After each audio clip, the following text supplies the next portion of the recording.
We are looking at how to pronounce this phrase, this disorder, this condition, in more medical terms too. Extrapyramidal side effects, or EPS.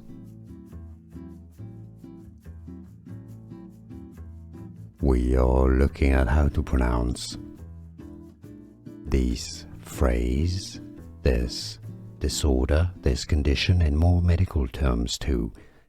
Extrapyramidal side effects, or EPS. Here are more videos on how to pronounce more confusing words and names too many mispronounced. Like this video if you found it useful. I appreciate your support. I'll see you soon and thanks for watching.